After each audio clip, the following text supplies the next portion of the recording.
Hello and welcome everyone, no matter when and how you are watching this. This is a recorded video conversation with these lovely people you see on the screen about mental and spiritual health. My name is Pastor Janet Wilson from Chapel Hill United Methodist Church, and I'm pleased to be hosting this conversation today. You'll meet our fantastic panel here in a few moments. I heard someone say recently that we're used to known unknowns, things we may have seen in the lives of others or at least knew existed, but right now we're in an unknown unknown. No one can predict the future. We don't have a playbook. We haven't been through this before. And we're closing in on 60 days of the stay home, stay safe order in Michigan. And for some, that's meant a busier life. For some, a significant alteration in what day-to-day life looks like. For some, more isolation even than perhaps they had before. For some people, it's a gift. They have a looser time, some time with family, time to reassess. But for many, it's likely a challenge. Any stresses that existed or challenges that we had in marriage and family and job and finances are likely felt more deeply, and the situation is adding more stress. So we thought this was an important conversation for a couple of reasons.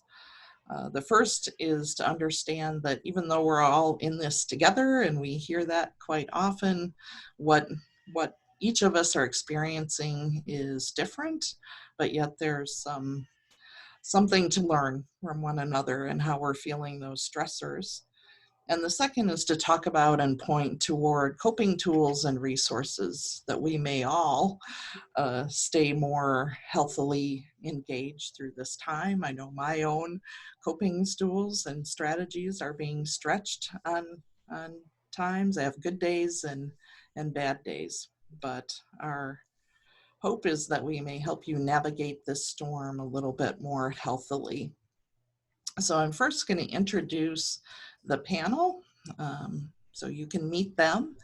And then they're each going to help answer 3 questions, kind of what their life and work looks like right now and how that might have changed. Then what kind of stresses they're hearing about in their work life and seeing, and then what strategies and coping tools they're recommending. And so we'll each answer. We're hoping for some dialogue as well along the way. But we will just do our best in this as we're doing our best in all things. So again, welcome everyone and welcome you who are watching. So I'm going to start by introducing our panelists, and I have to do some mechanics as I navigate here. So sometimes that will happen. This is Susan Taylor. Susan Taylor is a licensed master social worker and licensed marriage and family therapist in the state of Michigan.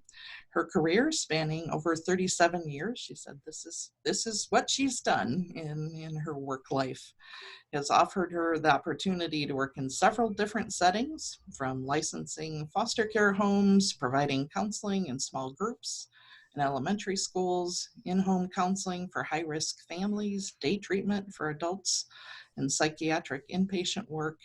She's been in outpatient counseling for 20 years and provides counseling across the lifespan, working with individuals of all ages, couples, families, and groups.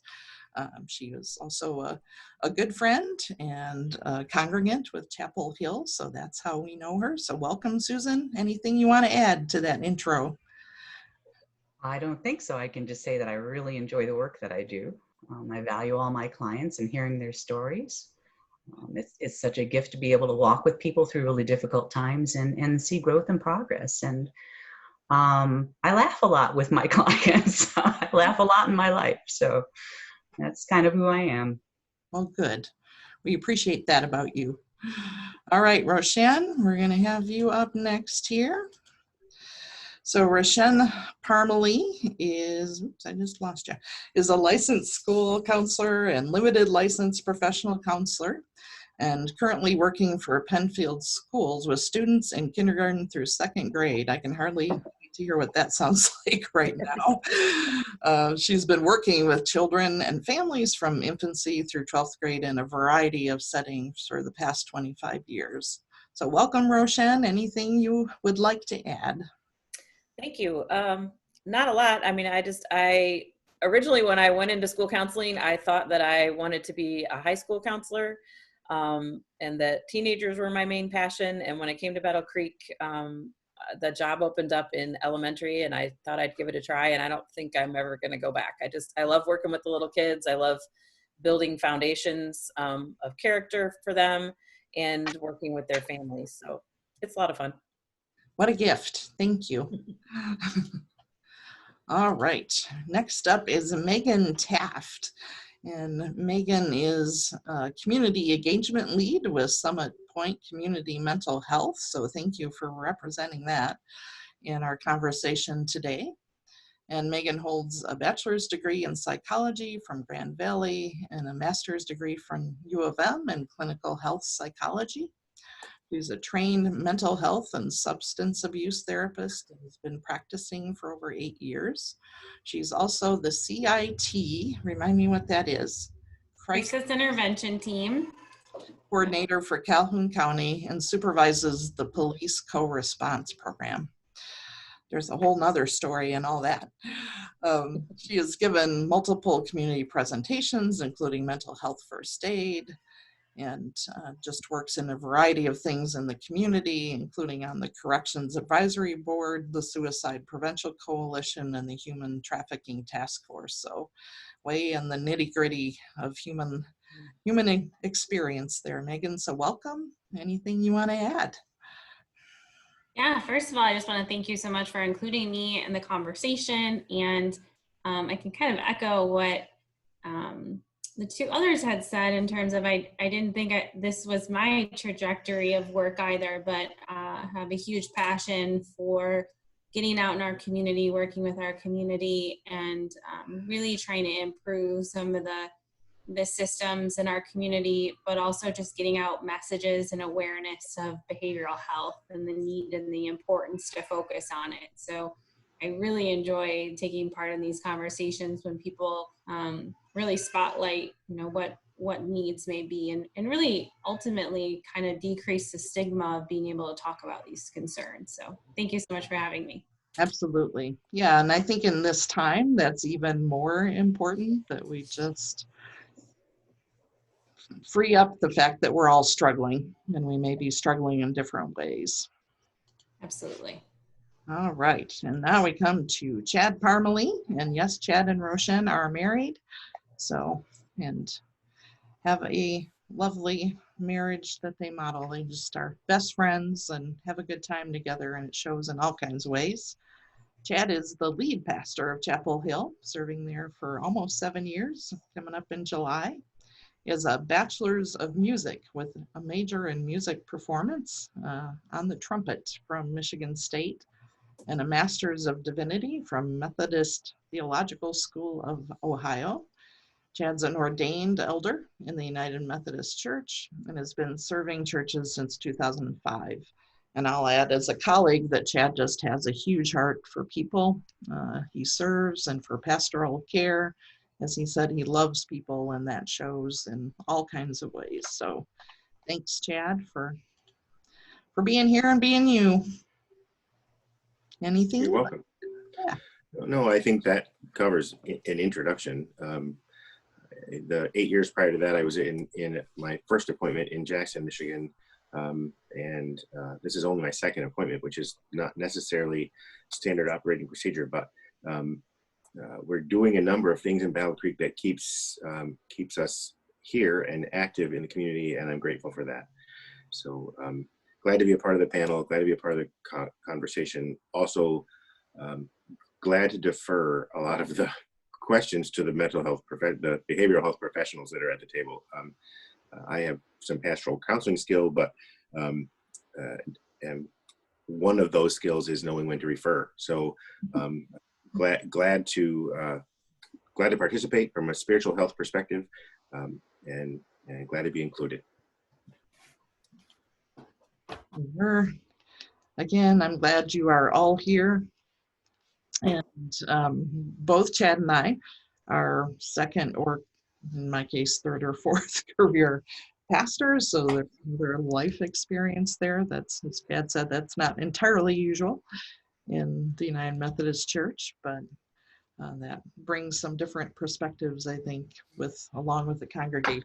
So thanks for being here again, and we're gonna roll right in. So the first question I've asked them to talk about is, what does your life and your work look like right now? And so Megan, if it's all right, I'm gonna put you on first here. Sure. Okay. Sure. So I think I'll start with my life. I mentioned earlier I have two 2-year-old twins. So I think life is busy regardless of COVID-19 or these times, but a little bit different and just navigating what their world looks like, and the things that they used to be a part of that they no longer can be a part of in terms of play groups or visiting family and friends, and just even through a 2-year-old's eyes, they see the change. And so yeah, I think that brings some challenges to our family and my husband, and we attempt to navigate that the best that we can. In terms of work, also very busy. In the role that I'm in, I do a lot of community outreach and engagements, and there is a lot of need at this point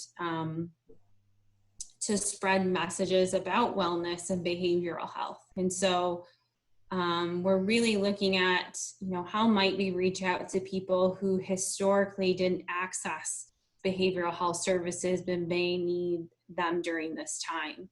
And so in terms of volume of calls or crisis calls or people accessing services at Summit Point, we're not seeing huge increases. Our clinicians are primarily delivering their services via telehealth, but we're not seeing huge spikes as you might hear that there's a need for it. So we recognize that there's a gap. And so some of it is just providing some education to people about, these feelings that they're experiencing that historically, or they can't identify what's different, and what is depression and what is anxiety, and it may look different or feel different. And so at this point, again, trying to decrease the stigma of reaching out and reaching audiences that may require help but aren't accessing it for various reasons. That's life right now.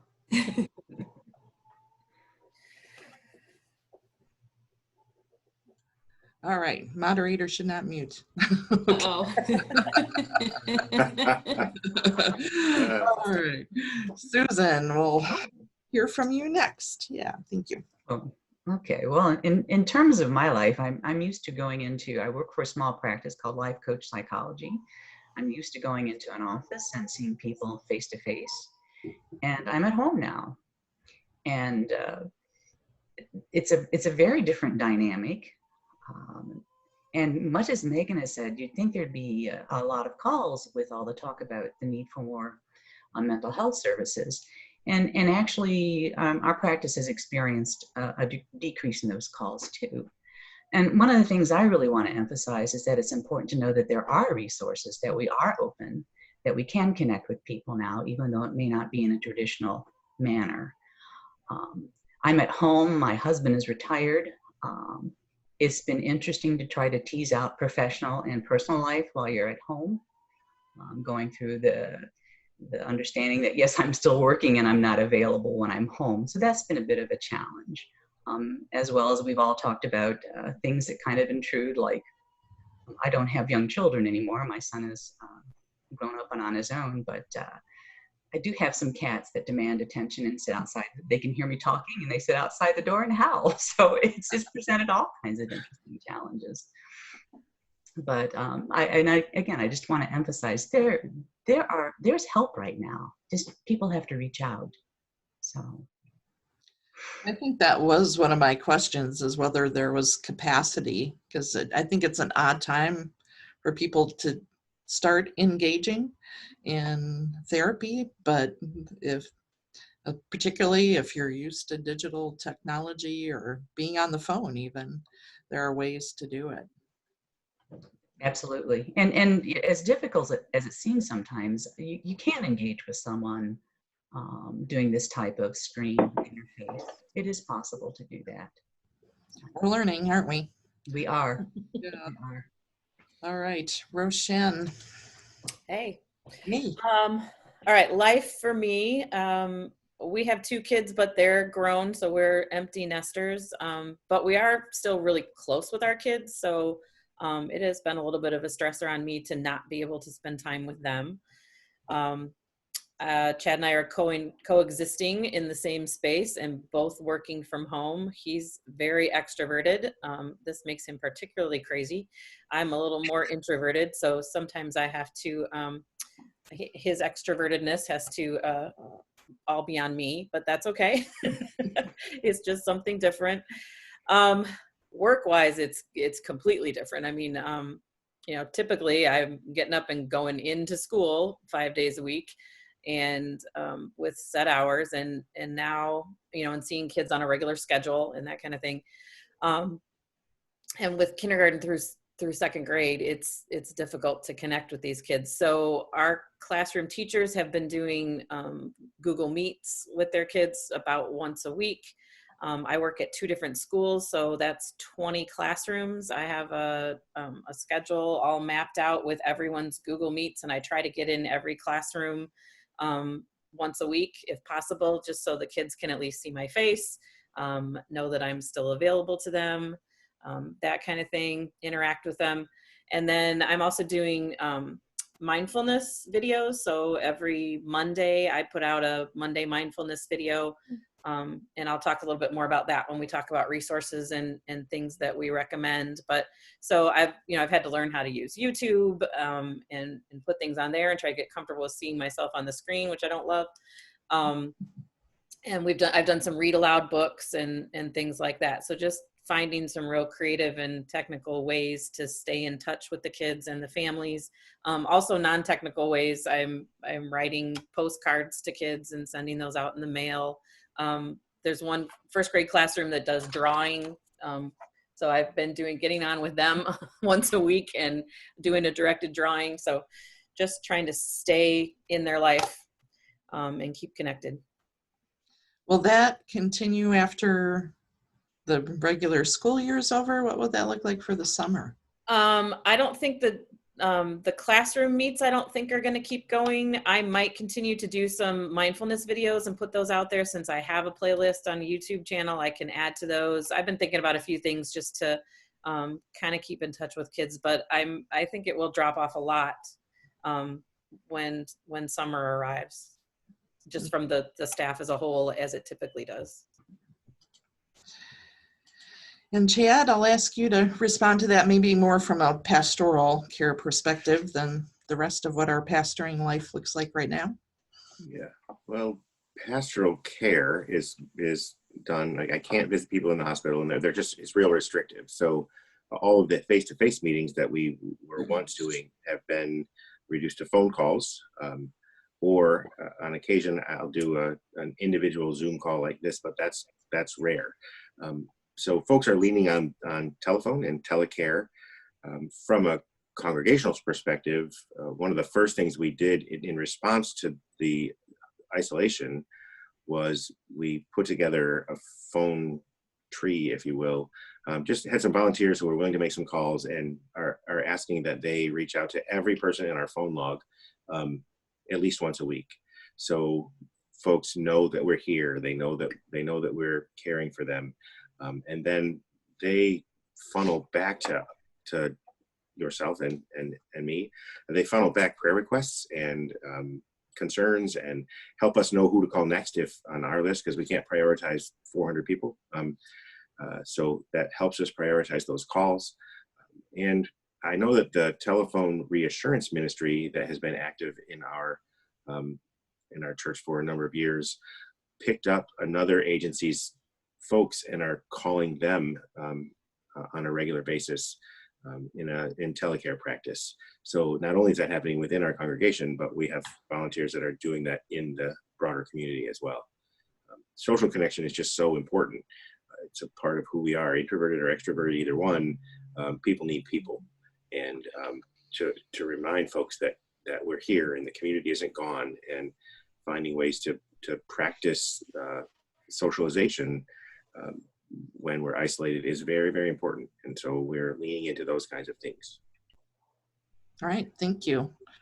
We're next going to talk about what kind of stressors and changes that we're seeing with folks that you are serving and talking with in this time. What is kind of specific to this pandemic? And Susan, I'll ask to start with you this time. Okay. Well, I think everyone would not be surprised if I say I'm dealing with a lot of anxious people right now, and that it has extreme variety, from people who are tearful and extremely upset, like especially with people who are not wearing masks at their work sites and that sort of thing, to people who just complain about sort of a vague sense of dread. Some concerns for people that I have several adults who live alone, and they talk quite often about feeling very isolated and feeling lonely. So those are things that I think I hear most, and also just a lot of questions about what's gonna happen next and what are things gonna look like, which no one can answer right now. It's really interesting too, because there's a lot of talk, when you have anxiety. Let me start with that.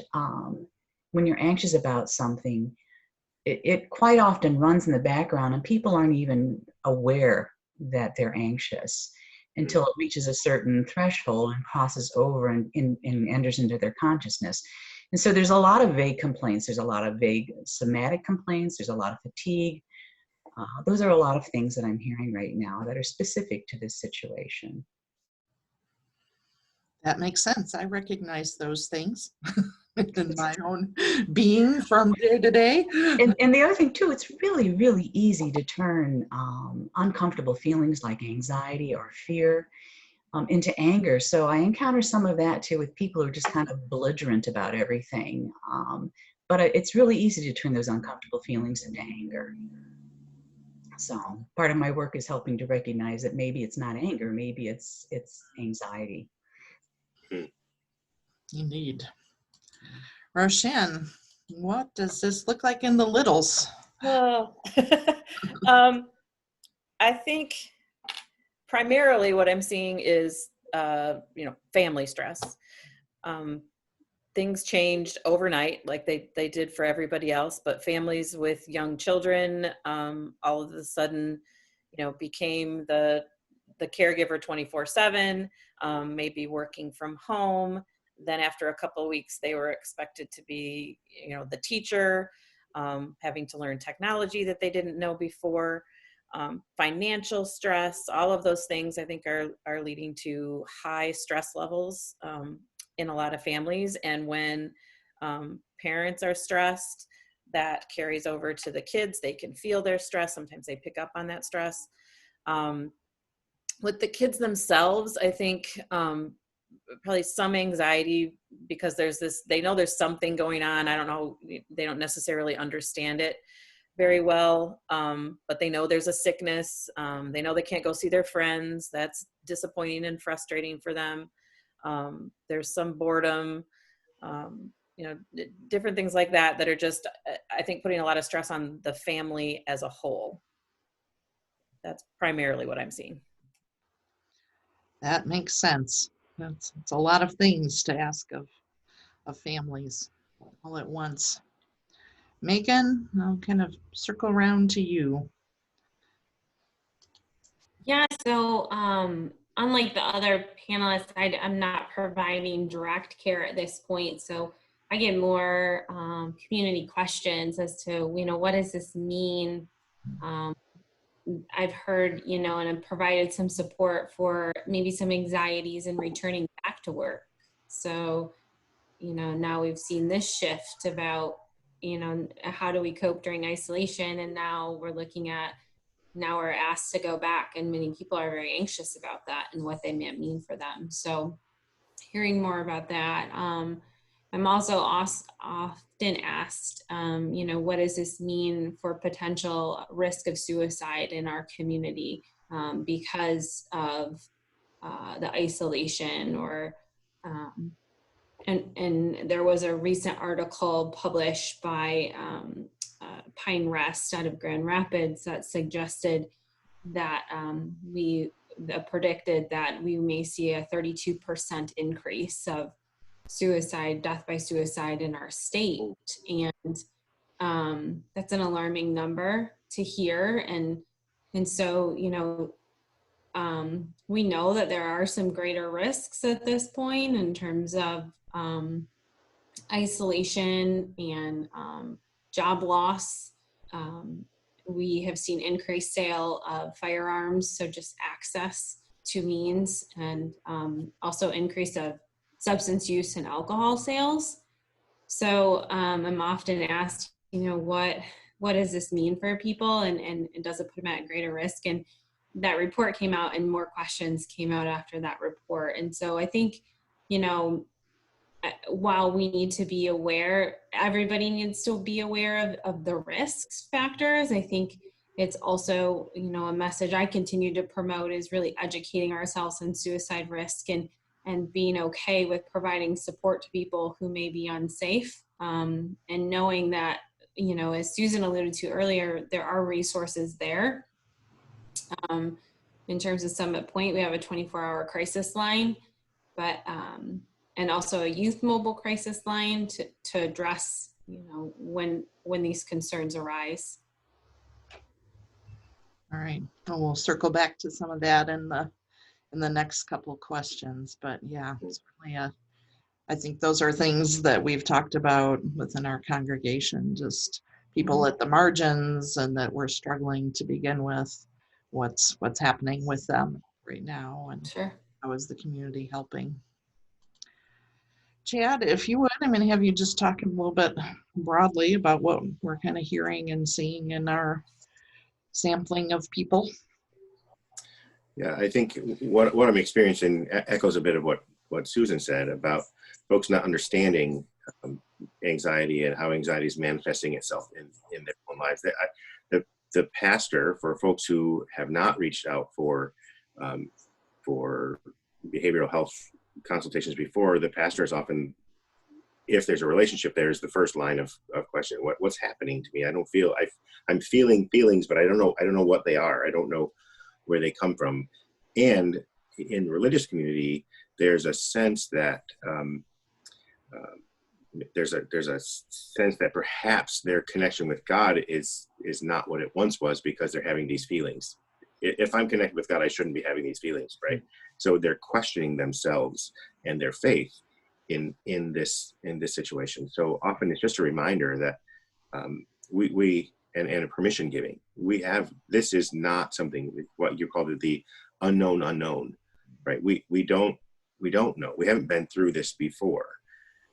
The advantage of at least Judeo-Christian history is that God's people have been through this before. So a reminder to folks that this isn't the first time that people have endured this kind of thing, and that our spiritual center has been with God, been with us through this before.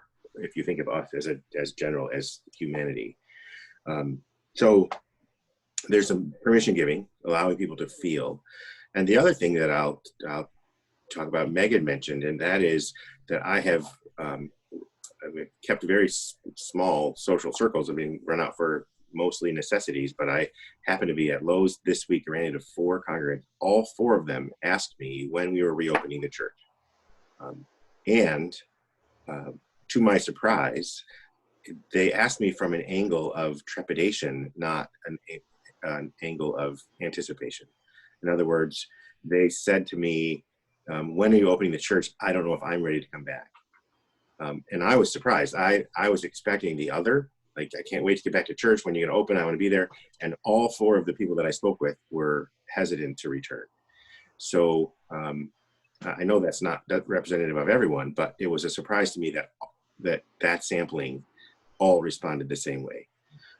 So this return to normal, when we know that this new virus exists that we don't have a lot of information about, there's a lot of fear in that. I will also add that as Susan was talking, being the spouse of a behavioral health professional, you hear some terminology. I think the notion of transference, the notion of experiencing one emotion and moving it to something else unwittingly, not knowing it's happening. We might be really angry about something that was just been routine for us, and we don't know what that means. And so there's the undercurrent of anxiety can cause a lot of things. So I have just been trying to help people hear themselves, listen to themselves. You said this, is this what you're feeling? Like kind of reflective listening. And that's the best that I know what to do, at least in that situation, at my level of care. Thank you. Yeah, I think I'm seeing and hearing similar things as we move through this, that there's just, I think people like control. That's something we talk about a fair amount anyway in spirituality, is letting loose of control. And that's a hard thing for humans to do. And there is just so little control in the situation of a lot of things that I think that's very unsettling to people. And so we'll lean into what kind of coping tools and all that are you offering people. Chad, you want to chime in on that? One other thought, and that is that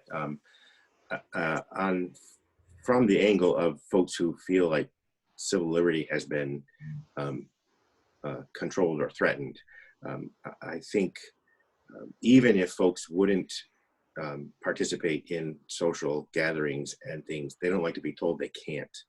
And I think that is limiting, and it feels oppressive, even though it might make sense.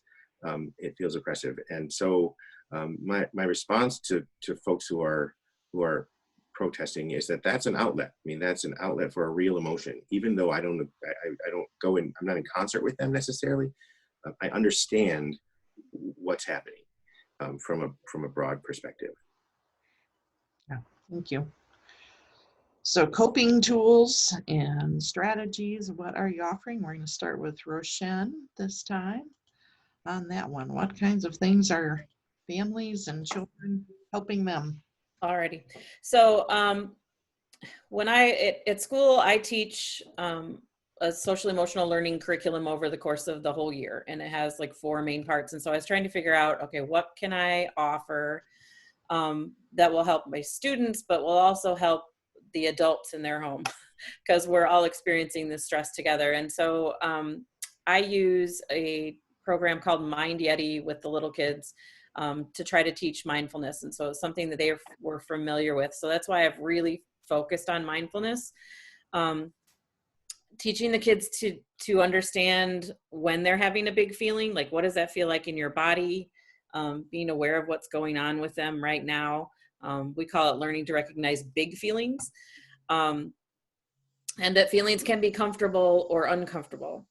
And so I'm kind of teaching the parents this same thing as I'm reviewing it with the kids in those videos that I'm doing.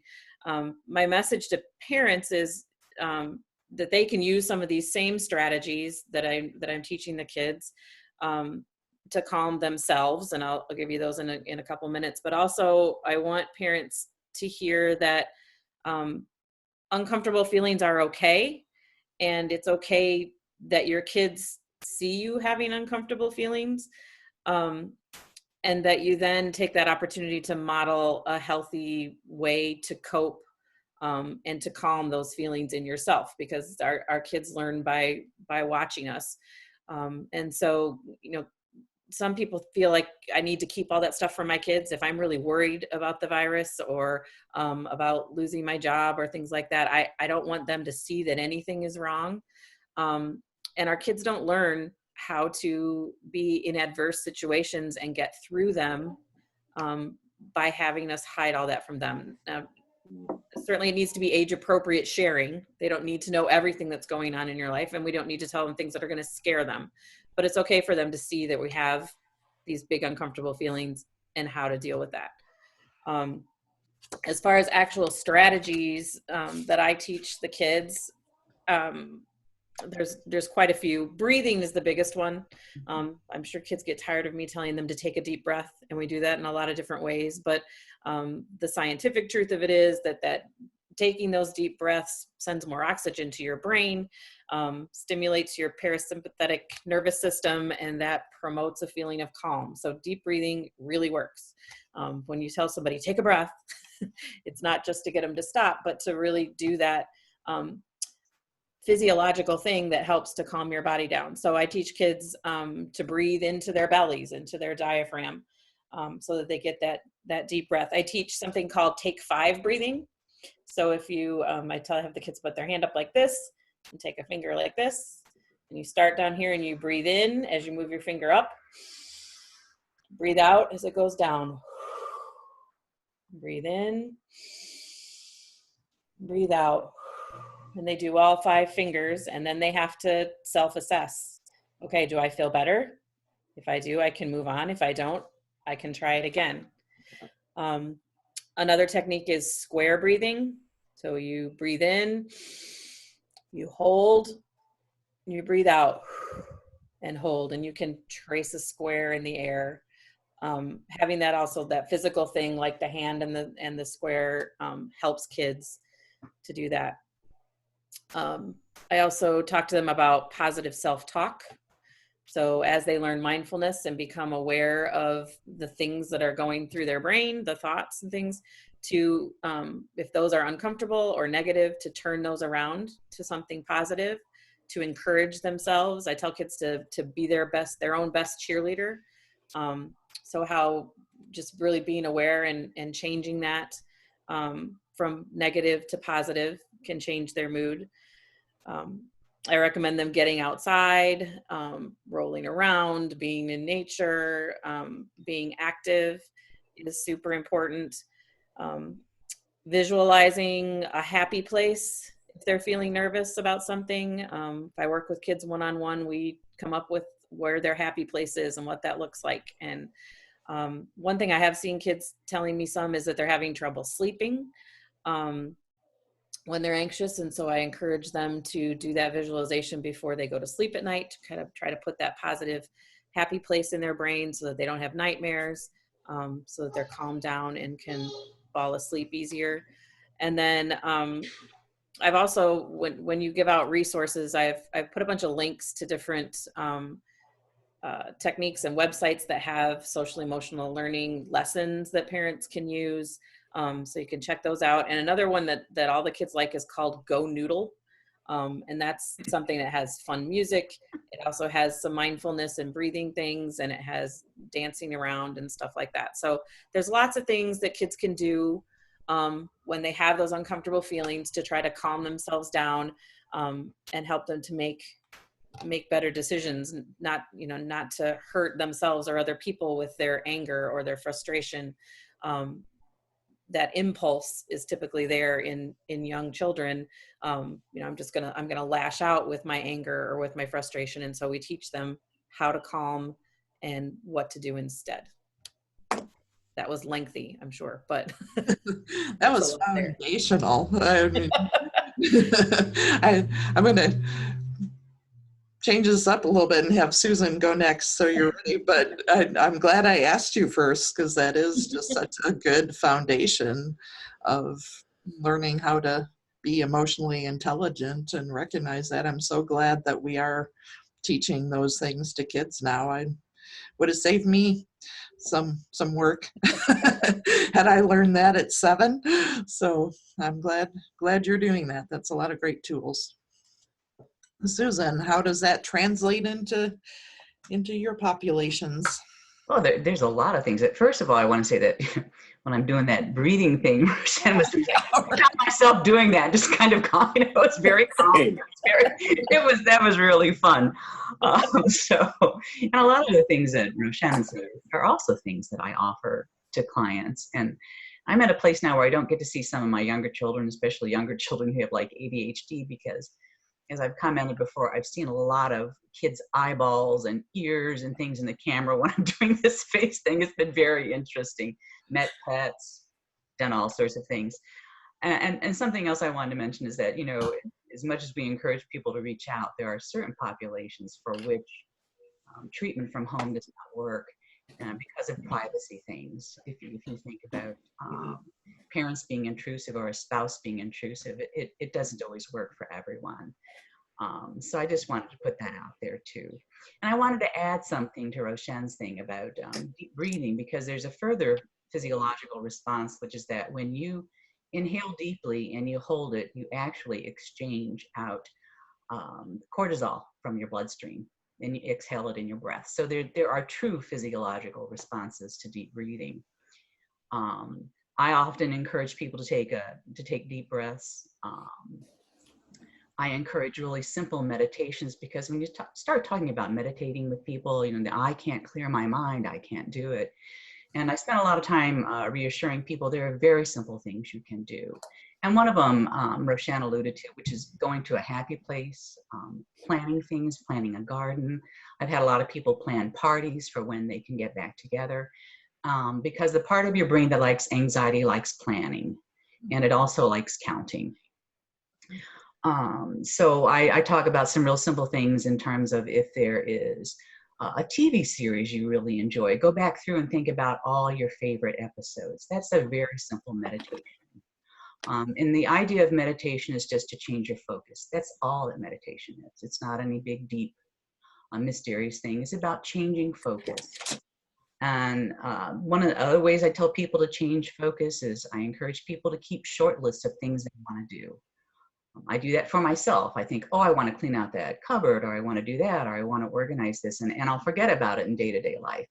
So I encourage people to keep a short list, and when they get anxious, go do something. Get busy, organize, clean out.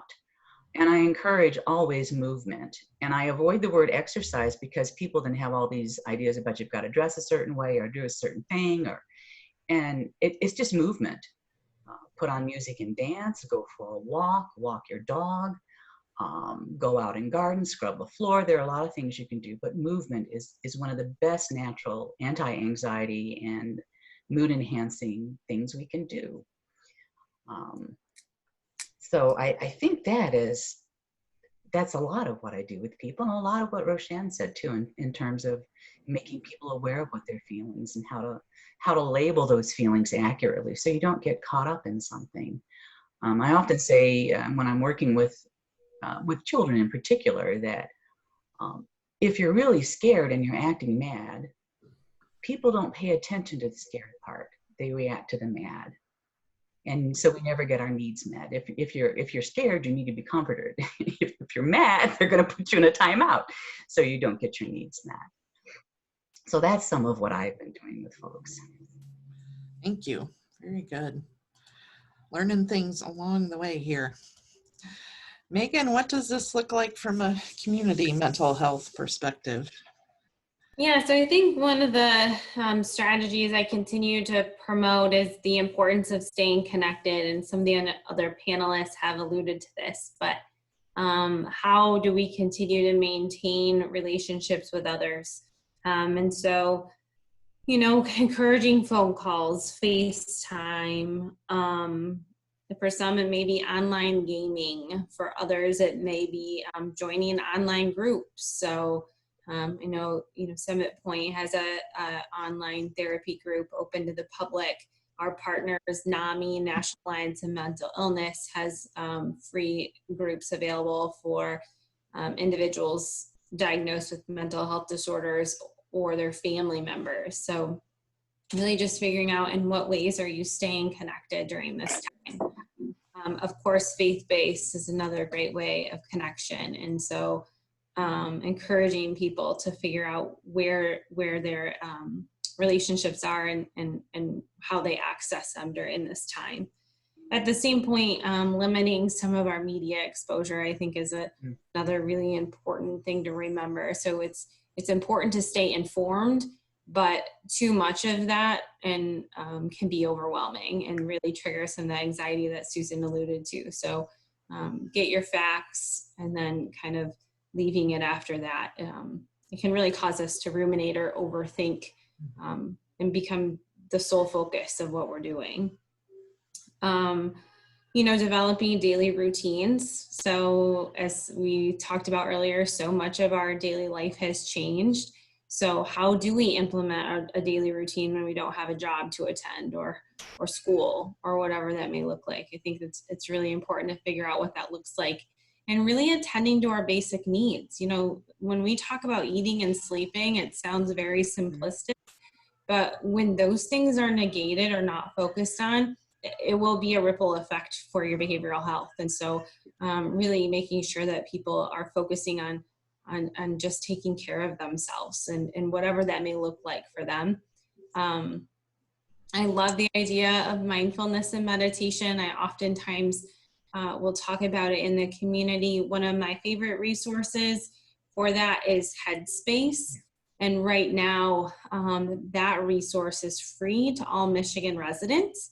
So that's exciting. My 2-year-olds do a Sesame Street Headspace. So again, it starts very young. And then they have, of course, tools for all the way up to older adults. And it just can be a few minutes. But research will show us the impacts of mindfulness practices are very profound, from improving our physical health, our sleep, reducing stress levels. And again, it's not something that has to be, hours at a time or this big production. It's just really taking a few minutes out of your day to focus on it. So that's another one of the resources I promote and suggest to people. Summit Point has also worked very hard on our Facebook page in order to put a lot of different resources out there. So I highly encourage you to do that. Many of our therapists have recorded themselves and made videos, as some of the other panelists had done, and mindfulness is part of that. But so it might be another resource if maybe Headspace isn't for you. I think it's about finding what works best, and that can be definitely individualized. Excellent. This resource page is going to be something when we get it. I looked at Roshen's, and there was a book about like the scary germ or something, and Yucky bug. yeah. So just ways to be able to talk about this with one another is great. And Chad, what does this look like from a faith-based pastoral perspective? We've been working hard at getting some things out there. Yeah, in some sense, I feel like we should switch chairs, and I should facilitate, and you should offer this segment of the spiritual health offering here, because this is your wheelhouse. This is where you live, and I am grateful to have you to lean on and to offer spiritual practices in the congregation. But even if we're not spiritual practice experts, and I struggle myself with. Often my spiritual gain comes from community. It comes from interaction with other people who are talking about our faith. And that has been my whole life as a chronic extrovert, as my wife pointed out. That's where my spiritual health and spiritual resources come primarily. I've had to turn to some others in this season. And I think the things that the advice I'm giving folks for is to explore some new things, but to lean into the things that are familiar and comforting and that are easily accessible. I think about the first lines of the 23rd Psalm, and I did open it up. The Lord is my shepherd, I shall not want. He leads me beside the green pastures. He brings me beside still waters. I mean, these are centuries old scripture references that I think are familiar to folks, whether they were in church last week or not for 20 years. And so I encourage folks to lean into the familiar. What speak the Lord's Prayer. I mean, lots of us know the Lord's Prayer. If you don't, find it and read it. Put things to memory. There's a practice within spiritual tradition called Lectio Divina. It's Latin, and it really means, in big terms, praying the scriptures. And so you read the same scripture 2 or 3 or 4 times, and you stop at different places when you sense different things in reading the same. And the rhythm of it and the familiarity of it can bring peace all in itself. And just giving yourself space to live into those words of comfort that you find in Scripture. The other thing that I will say, Megan mentioned media and the kind of taking in more news than is necessary or helpful. That's a different balance for everyone. And so some folks need to know that helps their anxiety. They at least sense that helps their anxiety to know more. But there's a limit for all of us. And I think we need to know what those are. It's especially challenging when, the places you go for spiritual resources become the same place you see the news outlets. So, and people having the ability to say anything they want on Facebook. Well, that's where you're going to church on Sunday as well. So, or YouTube. And so filtering out those things. When Rochelle and I were raising our kids, we always talked about the fact that we have a filter. We are also youth leaders for a while. So we have to filter, to sift and sort the things that come into our lives. So I encourage folks to do that very thing with the news, with all the things they read. Which of your friends, when you read their posts over and over again, does it make you feel more anxious, not less? Like maybe I know I have paused. There's a function on Facebook where you can pause someone. You can just put someone on, take a break for 30 days or whatever your time slot is. And I encourage that as well, to sense what you're taking in, to sense what it's doing inside you, to be aware of that and not feeling obligated to read something just because someone close to you posted it. I think that's where giving yourself permission to take care of you. And in this environment, it's that a little easier actually, because you're not face to face with someone when they're having a conversation where they're saying things that make you uncomfortable. You're voluntarily reading it. So we can voluntarily not read it, or read it when we're in a better place. And I think that's what I am encouraging. The other thing is, I think, I said it before, but acknowledging the fact that we all have feelings. And this is an anxious time.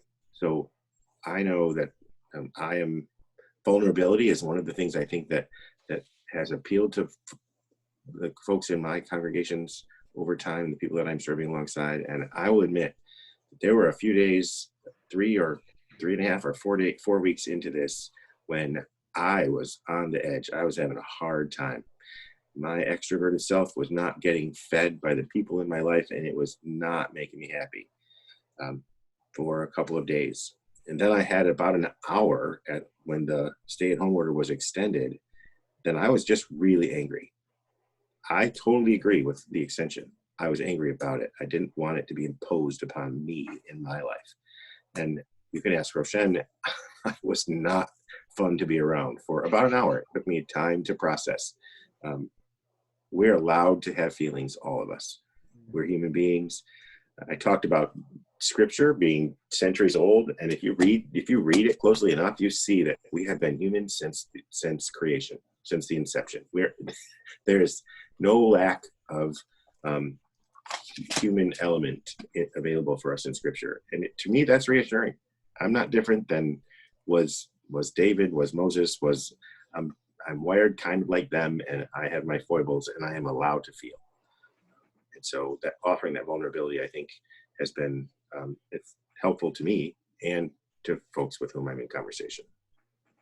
Amen. So I'm stealing your spotlight video. Please do. But just the only things I'll add is, so Chad and I started recording a daily devotional pretty early in. I think we're still working from church when we started, and I find myself as I go through those just doing a lot of that reflecting and thinking about, I did about a week and a half on spiritual practices, which included things like rest and play and creativity and being out in nature. So just we talked about those as kind of mental health practices, but there are also ways to connect with kind of inner spirit, and if faith is a source in your life, to kind of plug in to that source and recharge a bit, which I think we all need. This is just, it's long and it's draining, and some days my resources are more intact than others. So just lots of grace and lots of peace and every tool we can find, I think, as we go along. I'm going to put us all back on the screen for a minute as we start to reach a close here. And we've talked about resources, and I think those will be gathered. They'll be on the Chapel Hill website at thehillbc.com, and there'll be links to that on Facebook and in YouTube where you might be seeing this. But I'm happy to hear that resources are more available than we might think. If you feel like you need to be talking to someone right now and you don't have that, that's possible both through Summit Point and through private practices, which would be covered by insurance. What are some signs that folks might look for in themselves or in others in their lives that they might be struggling at a level where professional help would be warranted or needed? I don't know. Susan, do you want to answer that first? Sure. Okay. I think we'll stay like this. We'll have a conversation. Yeah. Oh, okay. So I think we've talked about several of them. One, it would be excessive worry. Megan talked about the fact that sleep disruption is something you often hear about. So if people are not sleeping, or if they're sleeping too much, there's that poor regulation in sleep. That can be an indication that it's time to talk.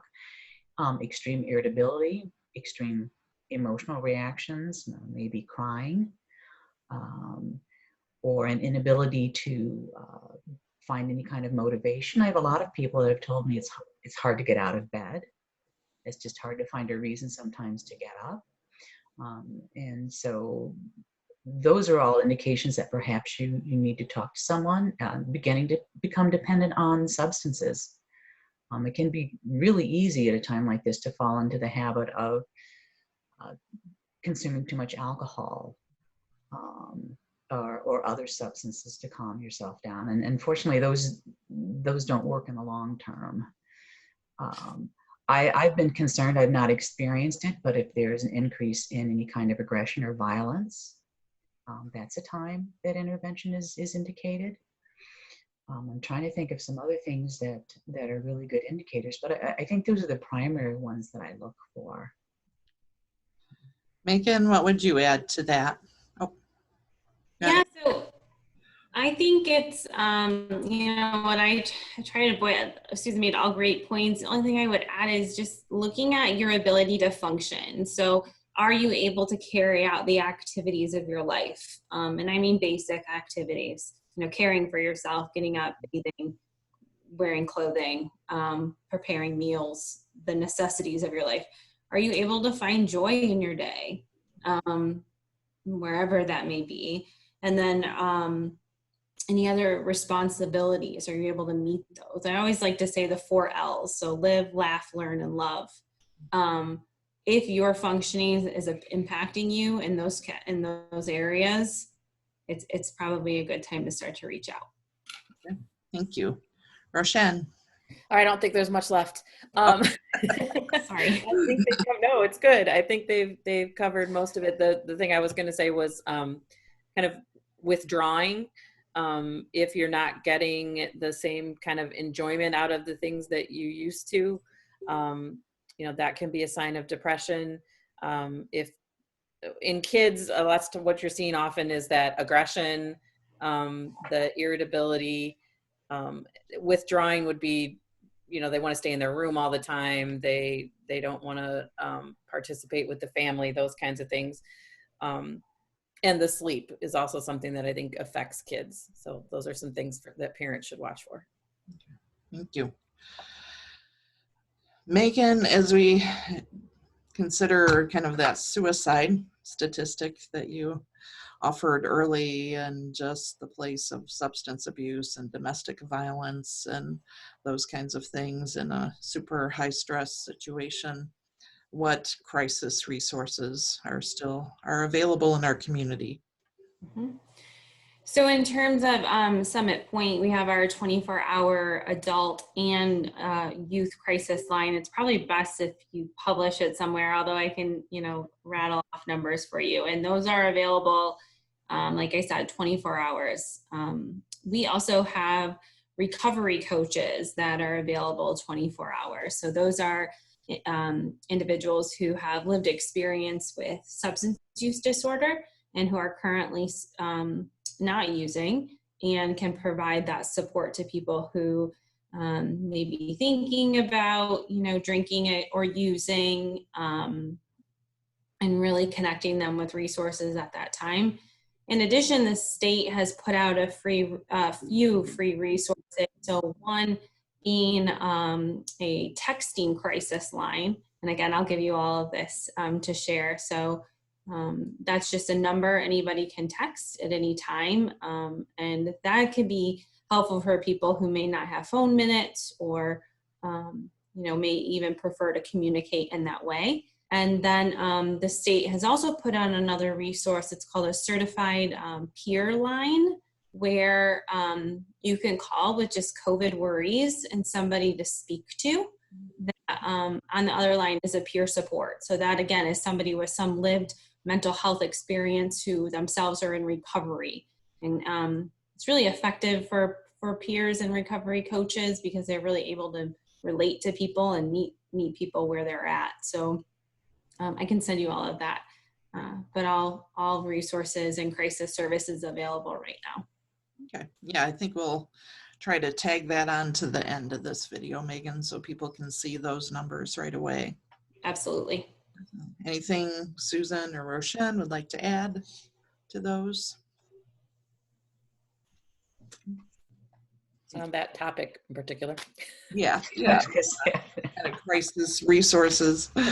I would just add that from a practical standpoint, that we all have folks we stay in contact with that are at a distance. I mean, we live in a global culture, and whatever ways that you were reaching out to people before, the distance now to your next door neighbor is more akin to someone who lives out of state because you're not coming together. So use the resources.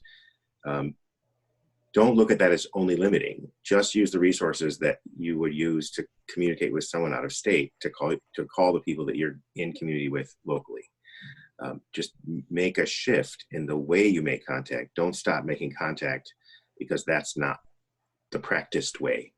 And it seems simple, but I think it can also feel prohibitive when we've been told we have to stay at home. So I just think using all the resources that we have available at whatever level we have them is in order in this season.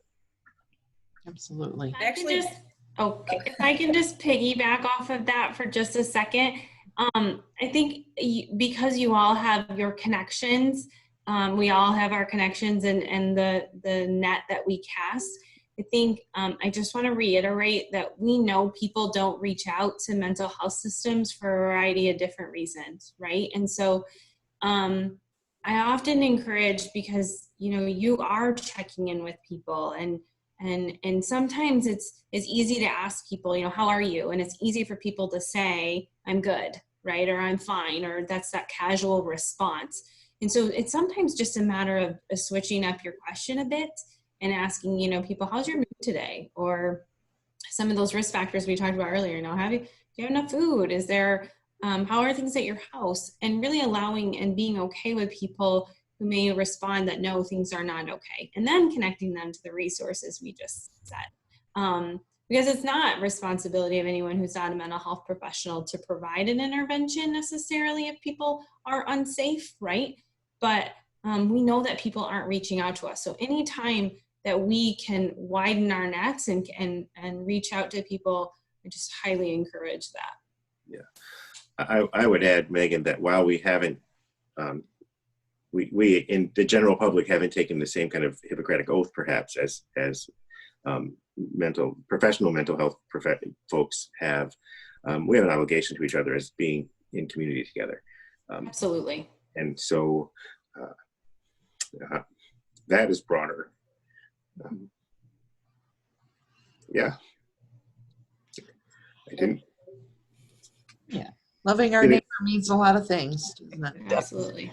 There was one other thing that came to my mind about suicide that I just think we need to put out there as health professionals, is that there is a thought out there that talking to someone or asking someone if they're feeling suicidal plants a seed and can make that worse. And that is not true. The truth of it is, talking about it is a good thing. If you have a gut feeling, if you have concerns about somebody, you think that they might be reaching that point, that they might be suicidal, it's okay to ask them to talk about it. Have you considered suicide? Do you have a plan? Those are the kinds of things that tell you, okay, I really need to help this person or get connected with the right resources and get some help. But don't ever be afraid to talk about it and think that you would lead someone in that direction just because you asked. Go ahead and ask. Very good. Thank you. Any other final thoughts from our panel? I guess I just want to close by saying thank you for having us here. I'm going to close my part with, I did a mindfulness video this week with my kids and talked about stormy weather and connecting that to stormy feelings.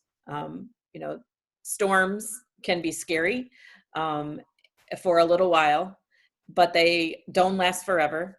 And they do always pass. And so if we can think about our stormy feelings, those big feelings that we have that are uncomfortable, like a storm or stormy weather, know that they might be a little scary for a minute, but they too will pass in time. So we are in a very strange time right now, a time that's causing all of us more stress and anxiety, but we will get through this and come out on the other side. And I appreciate this panel and all the things that they have had to offer with how to get there, how to weather that storm, if you will. Well said, Roshan. Yeah, indeed. Thank you all for being here. I hope this has been helpful and will be helpful to folks to realize we are all in it together in ways that are both individual and communal, and to keep leaning on one another and connecting with the resources and taking deep breaths in lots of different ways. So, if you let me do this in meetings now, you'll know what that's about. If those meetings are one-on-one, I'll be a little concerned. Okay. Thanks to you all. God bless you. Thank you for being a part of this. Thank you. Thank you. So